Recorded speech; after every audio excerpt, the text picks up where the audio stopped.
Welcome to the Deep Dive, the show engineered to give you the clinical edge. We take these really dense technical concepts and, well, we distill them into actionable, high-yield knowledge. And today, we're tackling something absolutely fundamental. We are undertaking a critical deep dive, a systematic breakdown of cardiac arrhythmias and conduction problems.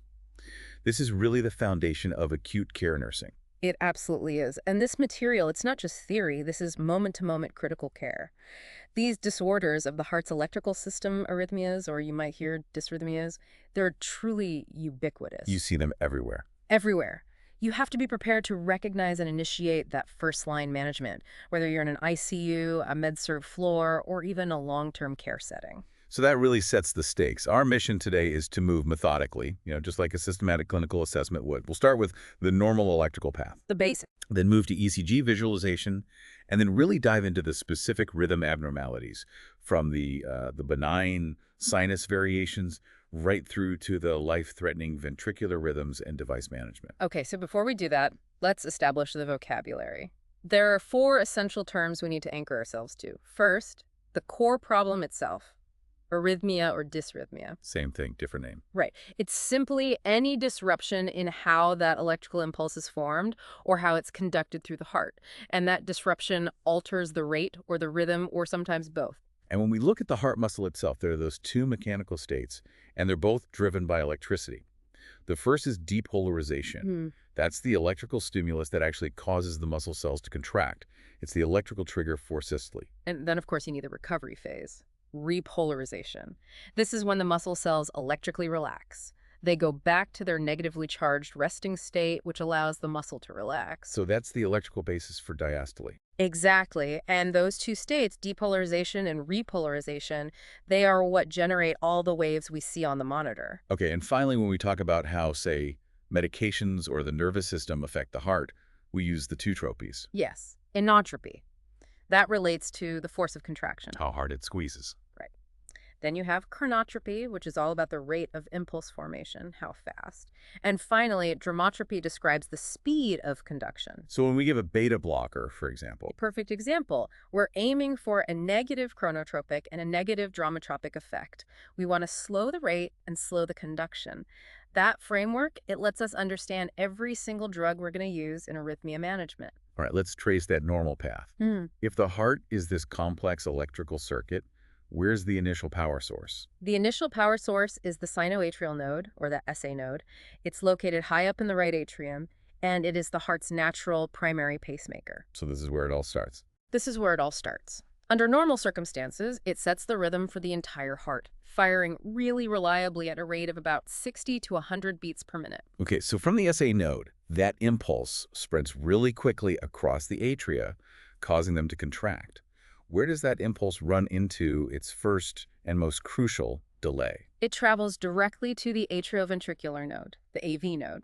And this node, it acts like a vital bottleneck. It deliberately slows that electrical impulse down. It holds it for a second. It holds it for just a fraction of a second. And this pause is, it's non-negotiable for a healthy heart function. And why is that delay so critical for the pump to work? Well, because without it, the atria and the ventricles would try to contract at the same time. It'd be chaos. Right. So the delay allows the atria to complete their contraction. That moment we call the atrial kick to squeeze that final bit of blood volume into the ventricles before they fire. And that kick is a significant amount of blood.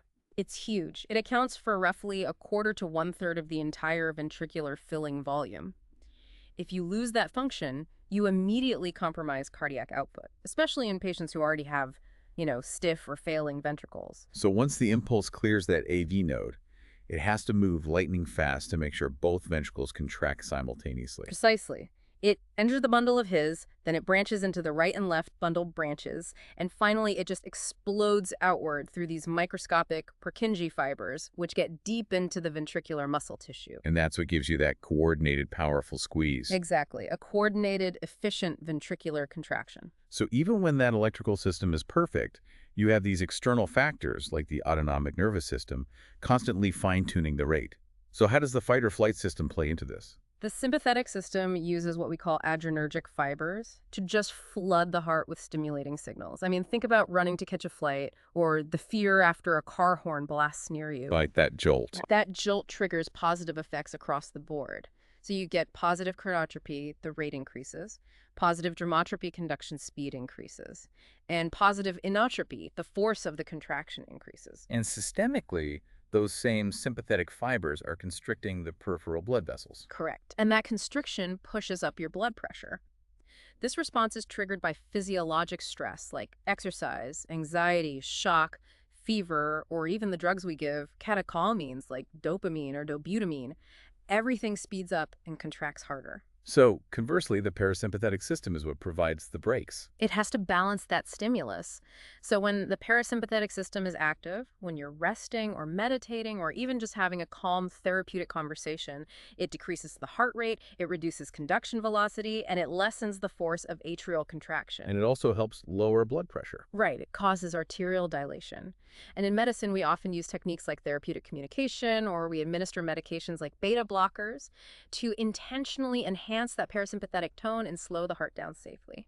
Okay, so to see this whole electrical drama unfold, we rely on the ECG. And it's so important for learners to understand that the lead system isn't just taking one picture. That's a great point. You should visualize the lead system as multiple cameras placed around the chest and limbs. Each one is filming the electrical impulse from a slightly different angle. So the waveform looks different depending on the camera's view. Exactly. Whether the waveform goes up or down depends entirely on which direction the impulse is traveling in relation to that specific camera, or lead. If you change where you put the lead, the waveform changes, even if the heart's electrical activity is the same. And if that picture is fuzzy, if there's artifact, the whole diagnosis can be thrown off, which is why proper skin prep is so important. Absolutely vital. Artifact is almost always caused by poor skin-to-electrode contact. Nurses have to gently abrade the skin. With gauze or something similar. Right, to remove that superficial non-conductive layer of skin. Then you wash with soap and water to remove oils. And critically, we advise against using alcohol. Oh, that's interesting. Why no alcohol? Well, while it cleans, it actually increases the skin's electrical impedance. That's the resistance that hinders the signal, so it actually can make artifact worse.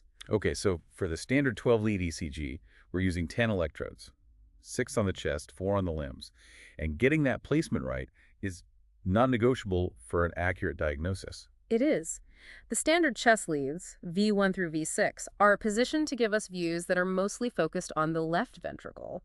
For V1, the landmark has to be meticulously located. How do you find it? You find the sternal angle at the junction of the manubrium and sternum, you palpate the second rib, and then you place V1 in the fourth intercostal space, just to the right of the sternum. Incorrect placement can lead to a misdiagnosis of ischemia or hypertrophy, so accuracy really matters. And beyond that standard 12-lead, the type of monitoring we use depends on the clinical context. Of course. We use hardwire monitoring for continuous high-fidelity monitoring at the bedside, in an ICU. Telemetry lets the patient be more mobile by transmitting the data wirelessly. And for patients with symptoms that come and go. For them, a long-term Holter or patch monitor is used to record data over days or even weeks. And for really rare but severe symptoms, there are intermittent recorders that the patient actually activates themselves when they feel a symptom. Now for the map itself. The ECG graph paper is a standardized grid. The horizontal axis is time, and the vertical axis is amplitude or voltage. And each one of those small horizontal boxes represents 0.04 seconds. 5 of those make up one large box, which is 0.20 seconds. Clinicians just visually use the number of boxes to determine rate and how long events are lasting. Okay, let's dive into the waves, starting with the P wave. The P wave represents atrial depolarization. It's that impulse leaving the SA node and spreading across the atria. Its normal duration should be less than or equal to 0.11 seconds. And there's a clinical nugget there, right? If the P wave is too wide or tall. Yes. If that P wave is wide or tall, it might be a signal of atrial enlargement or strain, which is a common consequence of long-term pressure overloads like, say, uncontrolled hypertension or heart failure. Next up is the powerhouse, QRS complex. This is ventricular depolarization, the electrical trigger for that massive ventricular contraction. It's a collection of deflections. Q is the first downward one, R is the first upward, and S is the downward deflection after the R. And the critical clinical parameter here is its duration. The duration. It has to be less than or equal to 0.12 seconds. If that QRS is wide, it means the impulse is moving slowly, either because it started low in the ventricles, which is an abnormal pacemaker, or because it's running into a block in the bundle branches. Following the QRS, we see the recovery wave, the T wave. That T wave is ventricular repolarization, the resting state. And we pay extremely close attention to its shape and amplitude. For instance, tall peaked T waves can be a sign of hyperkalemia, Or inverted T waves. can be a sign of ischemia. Right. The source also mentions the somewhat elusive U wave. Yeah, this is rarely seen. It's thought to be the repolarization of the Purkinje fibers. But when it does appear, it's a significant warning sign. It often indicates hypokalemia, low potassium. So you have to identify it correctly and not mistake it for an extra P wave. You absolutely do. Okay, moving to the intervals, which measure the time between these events. The PR interval is key for assessing AV conduction. It measures the time from the start of the P wave to the start of the QRS complex. It includes the time spent in the SA node, the atria, and crucially, that AV nodal delay. So the normal range is really tightly controlled. Very. It's between 0.12 to 0.20 seconds. If it's too long, we call that a block. If it's too short, it suggests there's some kind of abnormal fast shortcut present. And what about the ST segment, the line right after the QRS? The ST segment represents the early phase of ventricular repolarization and should normally be isoelectric, flat. And to tell if it's truly flat, you compare it to the TP interval. Exactly. The TP interval, that segment between the end of the last T wave and the beginning of the next P wave, is your baseline. Any deviations in the ST segment, elevation or depression, those are the classic hallmarks we look for to detect myocardial ischemia, injury, or infarction. Finally, the measure of total ventricular activity, the QT interval. This interval measures the entire time it takes for the ventricles to depolarize and then completely repolarize. Because it varies so much with heart rate, we often rely on a computer-calculated corrected value, the QTC. And this is where there's a massive clinical takeaway for the learner. A huge one. A prolonged QT interval is an extremely dangerous state because it creates an unstable electrical environment. It significantly increases the risk for a potentially fatal polymorphic ventricular tachycardia called torsades de pointe. So any patient starting certain medications. Antiarrhythmics, some antibiotics, even methadone, they all need rigorous monitoring for QT prolongation. It's a major safety issue. So we have the map, but we need a systematic way to read it. As the text really emphasizes, rushing this process leads to errors. It really does. You have to use a systematic checklist approach. When we teach this, we always emphasize starting with the things that matter most for immediate survival, the ventricles. So you start with the ventricular rate and rhythm. First thing, you have to know the ventricular rate and rhythm first, because that's what dictates perfusion to the brain and body. Okay, so the analysis starts there. Ventricular rate and rhythm. Then you look at the QRS complex itself. Is it narrow or wide? And is its shape consistent? Exactly. Then you move backward to the P waves, the atrial activity. Are there P waves? Do they have a normal, consistent shape? What's the atrial rate? And then finally, you assess the communication between the two chambers, the PR interval and the P to QRS ratio. And that structured movement keeps you from jumping to conclusions. It ensures you don't get distracted by, say, an interesting T wave before you've even confirmed the basic rate and rhythm. For calculating the rate, the method you choose depends on whether the rhythm is regular or not. For a perfectly regular rhythm, there's the 1500 method. Right, it's very precise. You count the number of small 0.04 second boxes between two consecutive R waves, and you just divide 1500 by that number. So if you have 15 boxes between R waves, 1500 divided by 15 gives you a rate of 100. Simple enough, but if the rhythm is irregular, that method won't work. It'll be totally inaccurate. You have to switch to the 6-second strip method. You find a 6-second segment on the paper, which is 30 large boxes. Then you count the number of RR intervals, or cycles, within that segment and multiply by 10. And that gives you an average rate for something irregular, like AFib. Exactly. And to determine if it's regular or not, you just measure the RR intervals. If the difference between them across the strip is less than 0.8 seconds, we call it regular. Before we jump into specific rhythms, let's pause on a major clinical safety issue that's directly related to all this monitoring alarm fatigue. This is a recognized epidemic in healthcare, especially in ICUs. The sheer volume of alarms, and many of them are clinically insignificant. Right, from artifact or just the patient moving around. Exactly. It's from artifact, minor parameter fluctuations, or lead placement issues. And it leads staff to ignore, silence, or even disable the alarms. And the outcome is tragic. An increased risk of failing to respond to a real critical event. So what is the nurse's immediate responsibility when an alarm sounds? First and foremost, assess the patient, not the machine. See what the patient is doing, what their physical status is. Then you manage the system itself. You have to immediately investigate and correct the cause of the alarm. And individualize the settings. Right. You often need to work with the provider to individualize those alarm parameter limits to the patient's specific needs and, if necessary, validate whether continuous monitoring is even still required. We just can't rely on default settings that generate so much noise. Okay, let's define the perfect rhythm. Normal sinus rhythm. NSR. It means the impulse starts in the SA node, follows the normal path, and results in a healthy, regular rhythm. The criteria are very strict. A rate between 60 and 100. A rate between 60 and 100, perfectly regular rhythm, a P wave right before every QRS complex, a 1-to-1 ratio, a consistent normal PR interval between 0.12 and 0.2 seconds, and a narrow, consistent QRS complex. And the text highlights a subtle but important piece of data related to NSR and overall health risk. Yes, the clinical takeaway isn't just that NSR is good, it's that even subtle deviations can signal risk down the line. Specifically, a sustained increase of just 10 beats per minute or more in your resting heart rate, even if you're still within that normal 60 to 100 range. It's a warning sign. It's associated with an elevated risk for severe cardiovascular events later on, including sudden cardiac death, AFib, and stroke. Now let's explore the deviations from that normal rate, starting with sinus bradycardia. So this is a rate below 60 beats per minute. It's still regular, still coming from the SA node, so you have that 1-to-1 P to QRS ratio, but it's just slow. And the causes can be benign or pathological. Right. It could be benign, like being a conditioned athlete or being asleep, or it could be pathological hypothyroidism, a recent inferior MI, or drug toxicity from things like beta blockers or calcium channel blockers. And management hinges entirely on whether the patient has symptoms. Absolutely. If they're asymptomatic, they're probably just maintaining enough cardiac output. We don't do anything. But if they are symptomatic, Yeah. If they're symptomatic, showing acute altered mental status, chest pain, hypotension, dizziness, signs of shock, you have to intervene immediately.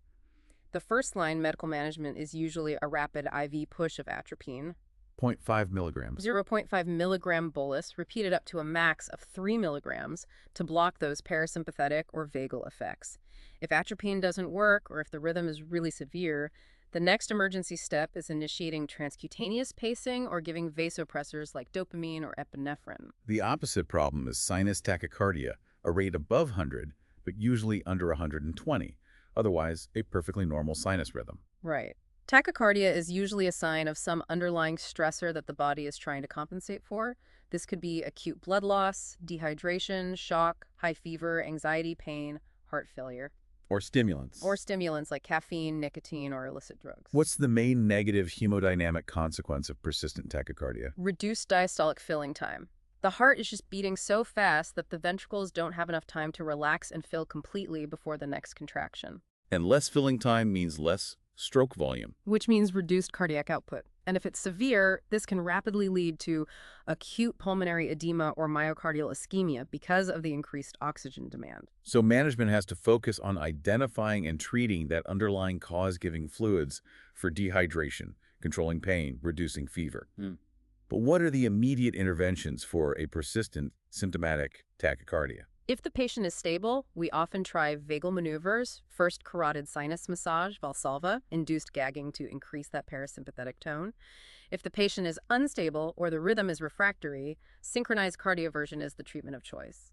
And for stable patients, medication. For stable patients, pharmacologic slowing is done with IV beta blockers or calcium channel blockers.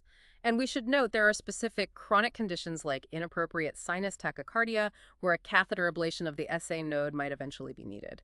Finally, in this category, we have sinus arrhythmia, which sounds alarming but is usually benign. Very benign. It's an irregular rhythm where the rate fluctuates. It speeds up a little bit during inspiration and slows down during expiration. It's a completely normal physiologic variant, causes no hemodynamic issues, and requires no treatment at all. All right, moving outside the SA node, let's look at rhythms that start elsewhere in the atria. A premature atrial complex, PNC, is an impulse that fires too early from an irritable spot in the atrium. And the ECG signature is crucial here. You'll see a P wave that arrives too early. This results in a shorter than normal P to P interval. That P wave might look a little different from the others, or it could be totally hidden in the T wave before it, kind of distorting its shape. And the peachy is usually followed by a non-compensatory pause. Right, the rhythm takes a moment to reset, but the overall cycle isn't perfectly restored. So what makes the atria irritable enough to fire off a P? Well, common causes include stimulants like caffeine and alcohol, increased stretch from hypervolemia, high anxiety, myocardial ischemia, or electrolyte disturbances, especially hypokalemia. Since PACs are common even in healthy people, when do we actually worry about them? We really don't worry about infrequent packs, but if they become frequent, say more than 6 per minute, they can be a precursor or a signal of impending atrial fibrillation. So management is focused entirely on treating that underlying cause, getting rid of the caffeine, correcting the low potassium, or treating heart failure if hypervolemia is the culprit. Now to AFib. Arguably the most common, clinically significant arrhythmia we see. Describe the pathophysiology, what's actually happening in the atrial muscle. Instead of a nice coordinated contraction, the atria are just twitching, chaotically and rapidly, sometimes at a rate of 300 to 600 times per minute. Wow. This results from all these disorganized electrical impulses just bombarding the AV node. And the most fascinating insight now is where many of these impulses originate, within the intrinsic cardiac autonomic nervous system activity and right around the pulmonary veins themselves. In the long list of risk factors, age, hypertension, diabetes, obesity, they all contribute to that chronic stress and electrical instability in the atrial tissues. And clinically, we classify the pattern of the arrhythmia. We do. Paroxysmal AFib means it starts suddenly and stops on its own within 7 days. Persistent requires some intervention to stop it, lasting over 7 days. And permanent is when the decision has been made not to even try to restore sinus rhythm anymore. What does the patient's monitor show? The classic ECG criteria are a hallmark, irregular ventricular rhythm, which is often rapid. You'll see no discernible P waves. They're replaced by these disorganized, undulating fibrillatory or F waves. The P to QRS ratio is impossible to measure, and so is the PR interval. And the immediate hemodynamic consequences are twofold. First, you lose that crucial atrial pick, which immediately reduces cardiac output by 25 to 30%. Second, if the ventricular rate is fast, the reduced filling time just compromises cardiac output even further. And that's where the nurse needs to assess for a pulse deficit. Absolutely. You have to check for a pulse deficit, a difference between the apical rate and the peripheral or radial rate. It indicates that some of those contractions are so weak, they aren't even perfusing the periphery. The major long-term risk of AFib is, of course, stroke.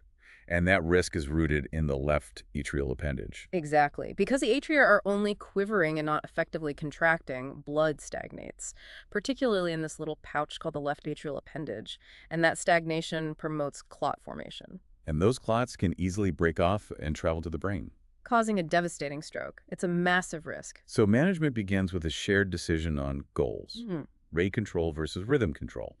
But before any intervention, we have to quantify that stroke risk using the CHES atrial. This is a system that guides antithrombotic therapy based on accumulating risk factors. Let's just quickly review the factors as they are crucial for every nurse to know. Go for it. It's congestive heart failure, hypertension, age 75 or older, that's worth 2 points, diabetes, S-stroke, or TIA history. Also 2 points, vascular disease, age 65 to 74 is 1 point, and sex category female is worth 1 point. And that score directly determines the need for anticoagulation. Exactly. For men with a score of 2 or more, or women with 3 or more, oral anticoagulation is definitively indicated. We then choose between the older agent, warfarin, or the newer direct oral anticoagulants, DOACs, also called factor MyZ inhibitors. What's the clinical trade-off between warfarin and the DOACs? Well, warfarin is highly effective, but it requires strict, often weekly INR monitoring, dietary restrictions, and it has a ton of drug interactions. It's a hassle for patients. It's a huge hassle. The DOACs, like apixaban or rivaroxaban, require much less frequent monitoring, have fewer dietary restrictions, and offer superior convenience, which really increases patient adherence. Warfarin is now really only the mandated choice for patients with mechanical heart valves. Okay, so if we pursue rate control, what's our target heart rate?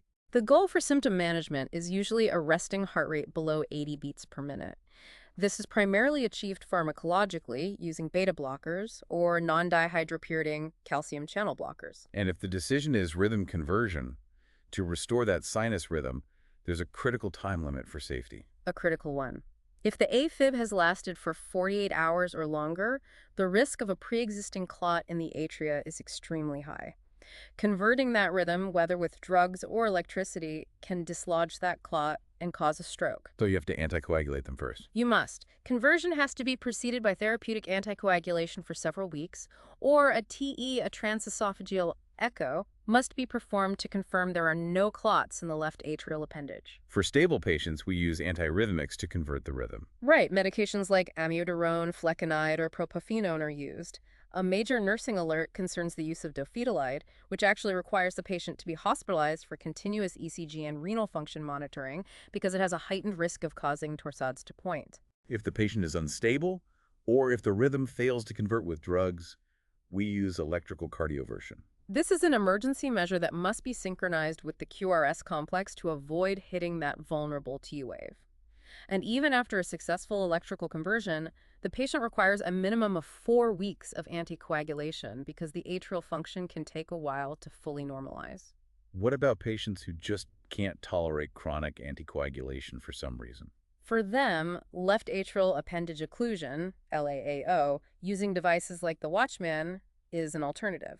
This device is inserted via catheter, kind of like a stent, and it acts like a small parachute to seal off the LLA permanently. And that reduces the stroke risk associated with AFib. It does. But the post-procedure regimen is quite rigorous. It's a critical timeline. It is. Initially, patients take warfarin plus aspirin for about 45 days. Then a follow-up T confirms the LAA is sealed. If it is, they switch to a dual antiplatelet regimen, clopidogrel plus aspirin for 6 months, and then they typically stay on aspirin indefinitely.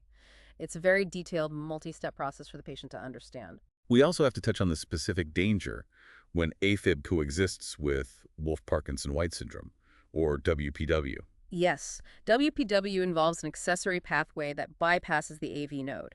So if AFib occurs, the rapid impulses can travel down this accessory path directly to the ventricles, resulting in extremely high, life-threatening ventricular rates. So for these patients, you have to avoid certain drugs. You must avoid all AV nodal blockers, digoxin, diltiazem, verapamil, as these actually increase the risk. The primary treatment for an unstable patient is immediate electrical cardioversion. Okay, let's talk about atrial flutter. This is another rapid atrial rhythm, but it's characterized by a large repetitive conduction circle in the atrium. Right, so the atrial rate is still fast, 250 to 400 beats per minute, but the impulse is much more organized than an AFib. Because the AV node can't conduct that fast, it creates a therapeutic block, often in a predictable ratio, like 2 to 1, 3 to 1, or 4 to 1. And the ECG signature is instantly recognizable. It has the classic saw-toothed F waves, which are especially prominent in leads 2, 3, and AVF. The atrial rhythm is regular, and the ventricular rhythm is usually regular, depending on how consistent that block is. And management is similar to AFib. Very similar regarding anticoagulation, rate, and rhythm control. And A-flutter is a rhythm where a specific medication can actually be diagnostic. Yes, adenosine. A rapid administration of adenosine followed immediately by a strong 20 millitoco saline flush and elevation of the arm will temporarily block the AV node. This might terminate the rhythm, or if not, it will slow the ventricular rate down dramatically, allowing those saw-toothed F waves to be clearly visualized for a definitive diagnosis. Okay, what happens when the SA node fails entirely and the AV nodal tissue has to take over as the pacemaker? That results in a junctional rhythm. The AV node is a slower backup pacemaker, and it sets the rate between 40 and 60 beats per minute. And the P wave looks different. Since the impulse starts in that junctional tissue, the atria are often depolarized backward or retrograde, which causes the P wave to be either absent, inverted, or to appear after the QRS complex. So this rhythm is generally a sign of failure higher up in the circuit. It is. And if it's slow and causes symptomatic bradycardia, we treat it similarly, but with the caveat that emergency pacing is often needed, as that rate is inherently insufficient for most patients. Finally, let's look at the rapid junctional rhythm, AV nodal reentry tachycardia, AVNRT, which is often called PSVT. This is a fast, narrow, complex rhythm, usually 120 to 200 beats per minute. It's caused by the impulse repeatedly rerouting itself back into the AV node tissue. It's often characterized by an abrupt onset and an abrupt termination. And it doesn't just happen in sick patients. No, while it can be associated with underlying disease, it frequently occurs in healthy young people due to stress, caffeine, or hypoxemia. So what's the best long-term solution for recurrent ADNRT, and what's the acute treatment? Long-term, catheter ablation to destroy that reentry pathway is often the definitive initial treatment. Acutely, if the patient is stable, we start with simple vagal maneuvers. If those fail, the first-line drug is IV adenosine, which works rapidly to chemically break that reentry circuit, though the effect is very short-lived. And if they're unstable? If the patient is hemodynamically unstable, it's immediate electrical cardioversion. Okay, moving to the most critical area of the heart, the ventricles. A premature ventricular complex, PVC, is a single early impulse that originates from an irritable focus below the AV node. And PVCs are an indicator that the ventricular muscle is stressed or irritable. Common causes include acute ischemia, a recent MI, increased cardiac workload like in heart failure, severe hypoxia, or electrolyte imbalances, especially low potassium or magnesium. And we categorize the patterns of PVCs, right? We do. We use terms like bigeminy, where every other beat is a PVC, or trigeminy, every third beat, and so on. We also note their appearance. Unifocal means they all look the same, suggesting a single irritable spot. Multifocal means they have different shapes, suggesting multiple areas of instability, which is generally considered more dangerous. The ECG appearance is unmistakable and serves as a major warning sign. It's a wide QRS complex, always greater than or equal to 0.12 seconds, that looks bizarre and has no preceding T wave. It often features a compensatory pause afterward, meaning the next normal beat arrives exactly when it should have. So do we treat all PVCs? No, most PVCs in an otherwise healthy heart are benign and don't require any long-term drug therapy.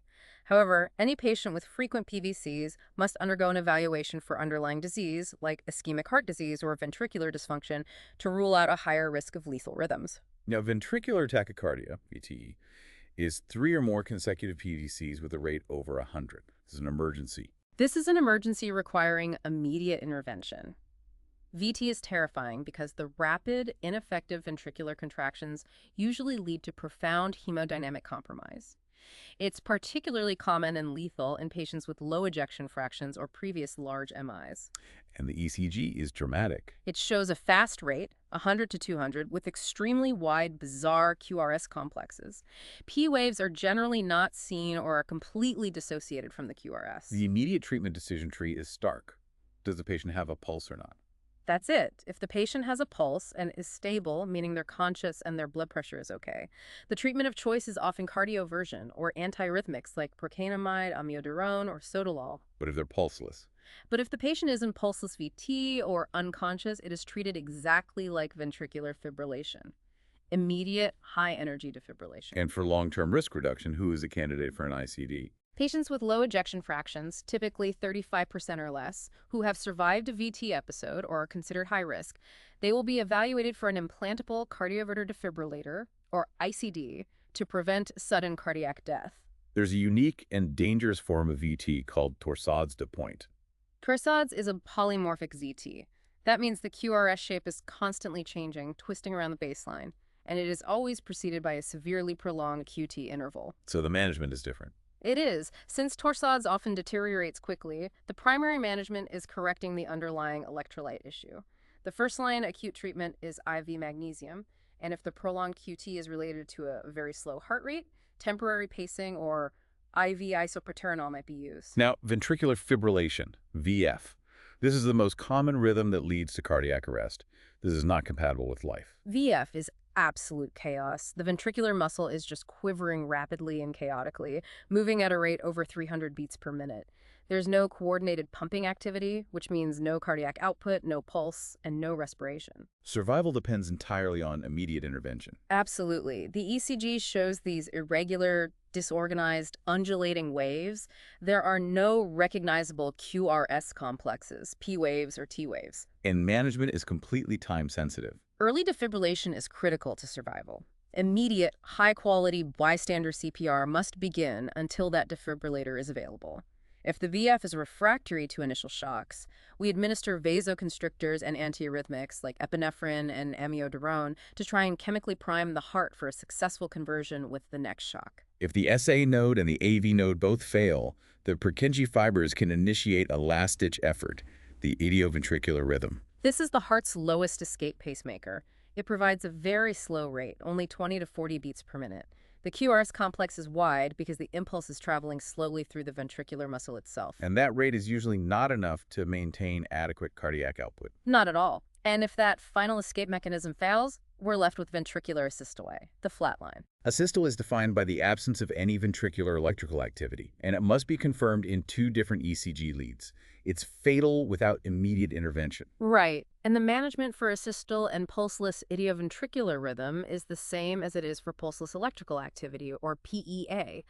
High-quality CPR and a relentless focus on identifying and correcting the underlying reversible causes, the H's and T's. Let's quickly review the major H's and T's as they really dictate the next steps in resuscitation. Okay, the H's are hypoxia, hypovolemia, H plus ion, so severe acidosis, hyperkalemia, and hypothermia. And the T's? The T's are trauma, toxins, tamponade cardiac, tension pneumothorax, and thrombus, either pulmonary or coronary. If you miss one of these reversible causes, the resuscitation efforts will fail. Okay, finally, the AV blocks. This is where conduction through the AV node or the bundle of His is slowed or completely interrupted. They're often caused by medications like digoxin or calcium channel blockers, increased vagal tone, or an acute MI. And we categorize them based on severity. The least severe is first-degree AV block. So in first degree, every atrial impulse is conducted, but it just takes too long. The ECG hallmark is a PR interval that is consistently greater than 0.20 seconds. Right. It rarely causes symptoms or requires treatment, but it definitely warrants close monitoring. Next is second-degree AV block, type I, also known as Wenckebach. And you should think of this as the AV node failing slowly and predictably. That's a good way to put it. The classic pattern is the progressive lengthening of the PR interval until one QRS complex is entirely dropped. Then the cycle resets and repeats itself. And this is often benign. Often benign and may require no treatment if the patient is asymptomatic. But its more dangerous cousin is second-degree AV block, type 2. This is failure without warning. Right. Here, the PR interval for the conducted beats remains constant, but T waves are periodically blocked without that progressive lengthening pattern. This is much more serious because it signals a block lower in the conduction system, and it often leads to the highest degree of block. And importantly, atropine is ineffective here. Which brings us to the most severe. Third-degree AV block, or complete block. This is total electrical divorce between the atria and the ventricles. Total divorce. No atrial impulse reaches the ventricles whatsoever. The atria, the PP interval, and the ventricles, the RR interval, each maintain their own regular independent rhythms, but they are completely unsynchronized. And the ventricular escape rhythm is extremely slow. Very slow, and it causes severe hemodynamic compromise. Because atropine generally only works high up in the AV node, it is typically ineffective for type 2 and third-degree blocks. If the patient is unstable, the immediate life-saving intervention is emergency transcutaneous pacing. And patients with chronic type 2 or third-degree blocks usually require a permanent pacemaker. Okay, moving from the electrical tracing to the patient themselves. Applying the nursing process begins with a really thorough assessment. We need a holistic view that goes beyond just the monitor. Absolutely. The history has to be comprehensive. Any previous episodes of syncope, fatigue, dizziness, or chest discomfort. We must meticulously review their medication list, including over-the-counter meds and supplements, because so many drugs can trigger or exacerbate these arrhythmias. And looking for comorbidities. Right. We have to assess for underlying things like COPD or anemia that place extra stress on the heart. And the physical assessment has to focus specifically on signs of diminished cardiac output during the event. You have to look for peripheral signs of poor perfusion. Pale, cool, clammy skin. Look for signs of fluid backup, like neck vein distension or crackles in the lungs. You must compare the apical pulse to the peripheral pulse to detect a pulse deficit and watch for a declining pulse pressure. That's the difference between the systolic and diastolic. Right, and a narrowing pulse pressure is a classic indicator of reduced stroke volume. This comparison over time during the arrhythmia and after is essential. The most critical nursing diagnoses then center around the heart's ability to pump. The primary diagnosis is often impaired cardiac output related to the altered rate or rhythm.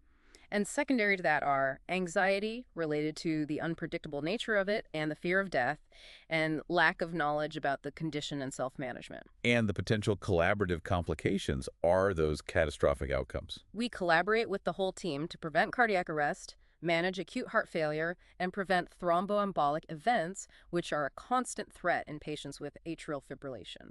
So interventions start with continuous monitoring and maximizing that cardiac output.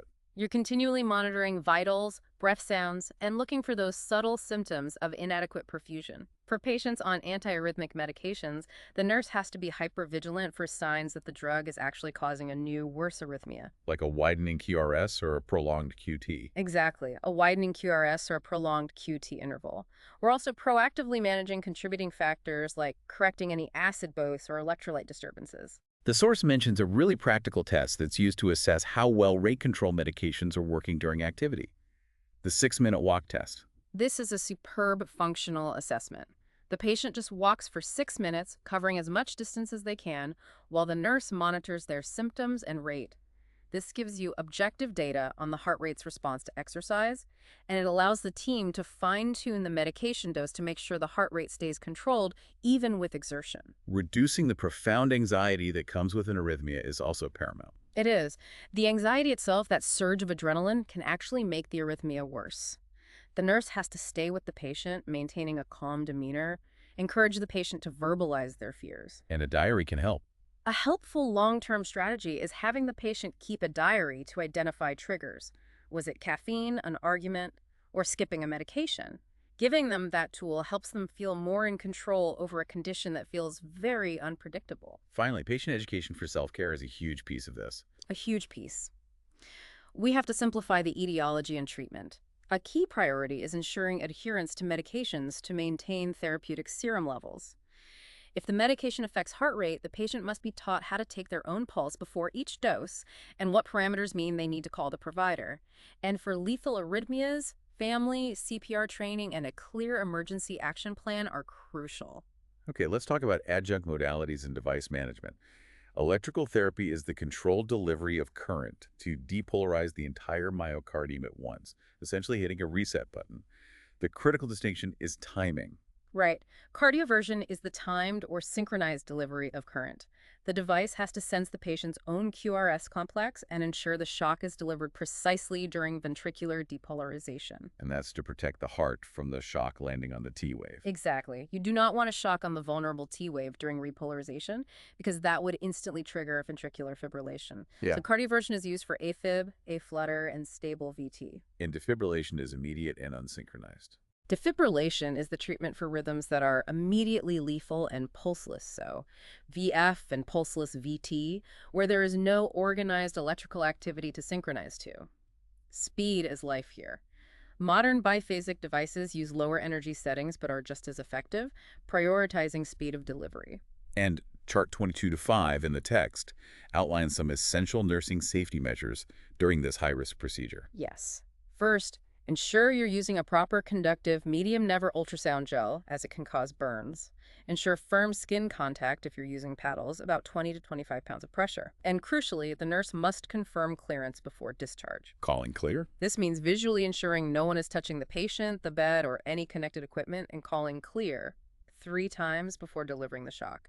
And immediately after the shock, regardless of the resulting rhythm, the nurse has to resume high-quality chest compressions while waiting for the monitor check. For chronic recurrent arrhythmias, diagnostics often move to the invasive electrophysiology study, or EPS.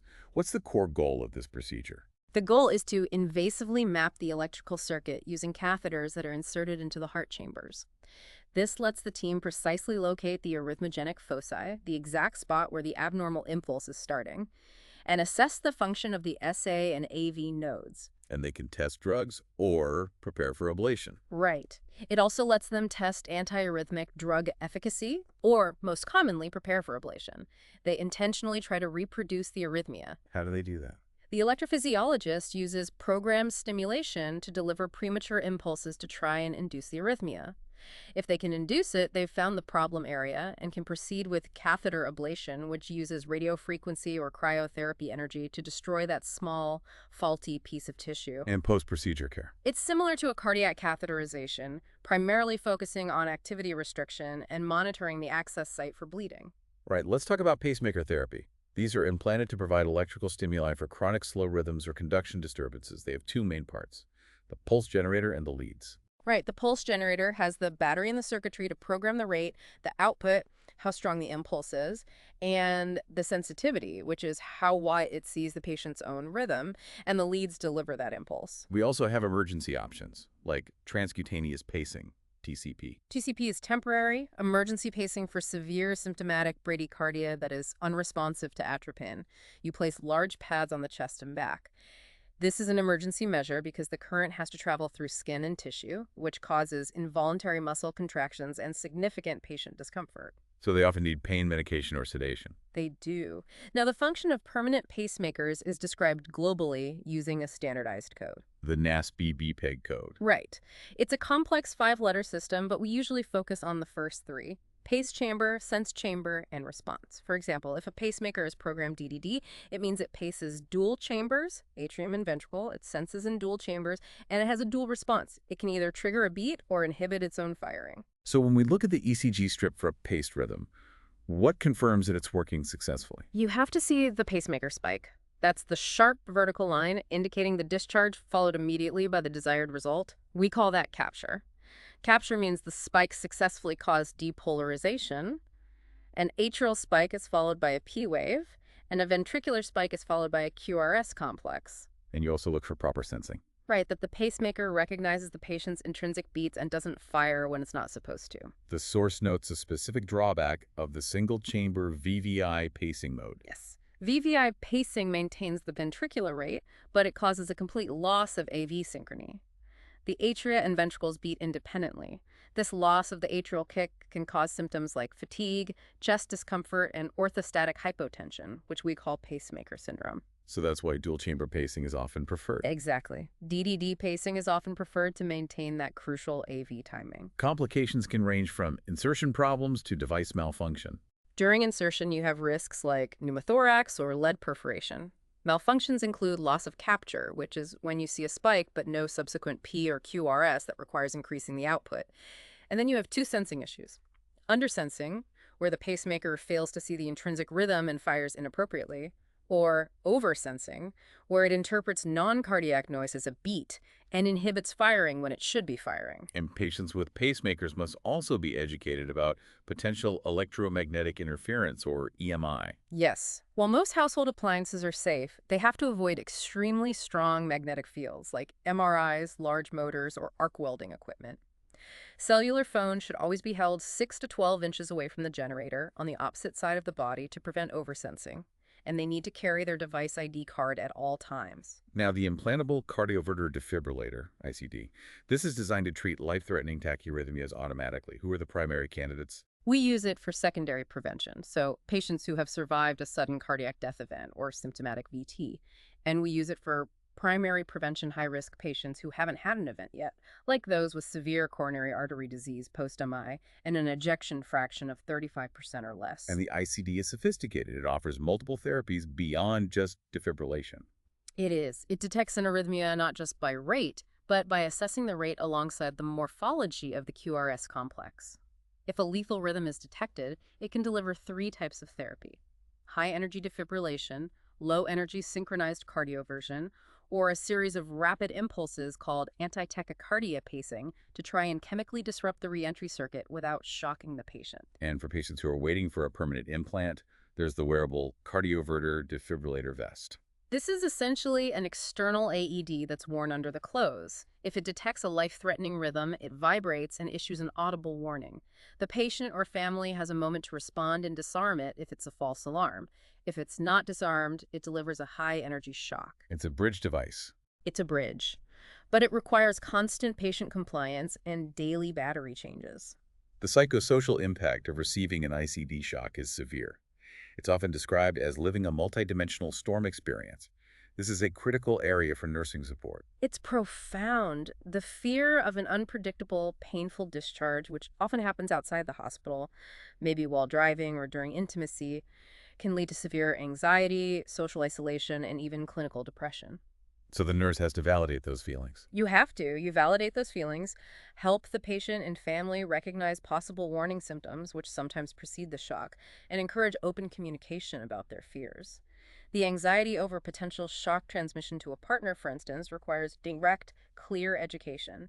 It will feel like a slight tingle, not a dangerous shock. Let's consolidate the absolute priority teaching points for self-management with a permanent device. Okay, number 1, activity restrictions. This is crucial, immediately post-op.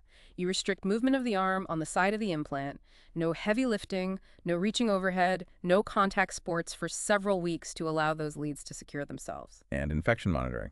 2. Infection monitoring. Daily inspection of the incision site for any redness, drainage, or swelling, and monitoring for temperature spikes. EMI and magnets. 3. EMI and magnets. Reiterate avoiding strong magnetic fields. At security gates, they must show their ID card and request a hand search, as handheld scanners should not be held directly over the device. And finally, safety and logging. 4. Safety and logging. Patients must be instructed to maintain a log of any ICD discharges, noting when and where they occurred. Family members should be educated about what to do if the ICD fires, including learning CPR.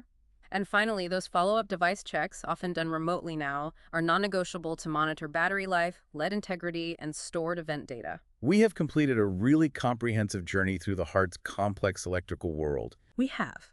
And I want to leave you with the 2 fundamental nursing priorities in every single arrhythmia scenario. First, accurate identification of the rhythm using a systematic approach. And second, immediate and rigorous assessment of the patient's hemodynamic stability and tolerance. The treatment plan, whether it's giving a simple medication, initiating emergency pacing, or delivering an electrical shock, always pivots based on the patient's clinical response, not just the appearance of the lines on the paper. Exactly. The electrical event must always be correlated to the patient's mechanical function. As you integrate this knowledge, reflect on the incredible technological advancements we discussed, particularly remote monitoring. This continuous flow of data from the patient's implanted device back to the clinic, it fundamentally creates a state of constant virtual care. It really does. So consider how this remote surveillance redefines the boundaries of privacy and autonomy for the patient, even as it ensures superior safety. That is a fascinating and reviving consideration for all of us in healthcare. It really is. Thank you for joining us for this deep dive. We hope this systematic breakdown empowers you to approach that next ECG strip with confidence and with critical insight.